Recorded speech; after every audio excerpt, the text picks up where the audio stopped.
Hello जी हाँ दोस्तों, दिल थाम कर बैठे आप लोगों के बीच आ रही है एक बंगाल की हसीना धर्मेंद्र निर्मलिया के गाने पर ठुमका लगाने के लिए। ए डीजे वाले भैया थोड़ा लाइट ऑफ कीजिएगा। डीजे सुमित सतीश रईमा। सही से छौड़ी नाच उमर छौआ खन काच, सही से छौड़ी नाच उमर छौआ खन काच, नहीं तो धक्के छौड़ा लटक तहुगे असाते जब तोरा पटक तहुगे पटक तहुगे लटक तहुगे पटक तहुगे लटक तहुगे, नहीं तो धक्के छौड़ा लटक तहुगे असाते जब तोरा पटक तहुगे असाते जब तोरा पटक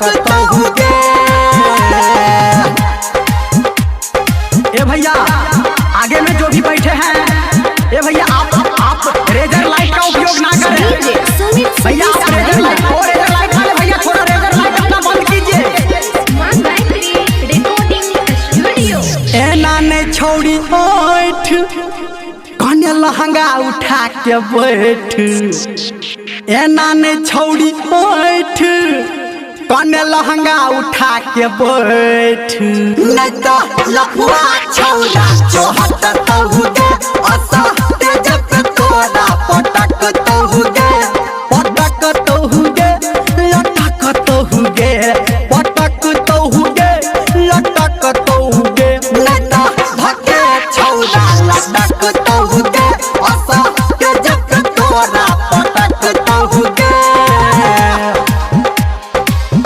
हाँ तो आप हैं शहर लता गुरु जी, आपके तरफ से हमारे छमिया का नाच देखकर 101 रुपया आया है। धन्यवाद भैया आपको। और हाँ भैया शांति बनाए रखें और भरपूर मजा ले हमारे इस ऑर्केस्ट्रा का। डीजे सुमित सतीश रईमा। करे नहीं लट लट छौरा में छौरी सट, करे नहीं लट लट छौरा में कने सट, नहीं तो फूला लगा लू के कट तहुगे असाते जब छौरा पटक तहुगे पटक तहुगे लटक तहुगे पटक तहुगे लटक तहुगे, नहीं तो फूला लगा लू छौरा कट तहुगे असाते जब तोरा लटक तहुगे असाते जब छौरा पटक तहुगे। और आप हैं इनाम के दौर में महाकाल ग्रुप। जी हाँ महाकाल ग्रुप, इसका कहना है अनहरिया में डीजे सुमित सतीश ये भी गाना रईमा। भैया बजवाए जी, जरूर ये भी गाना बजवाएंगे। शांति बनाए रखे भैया।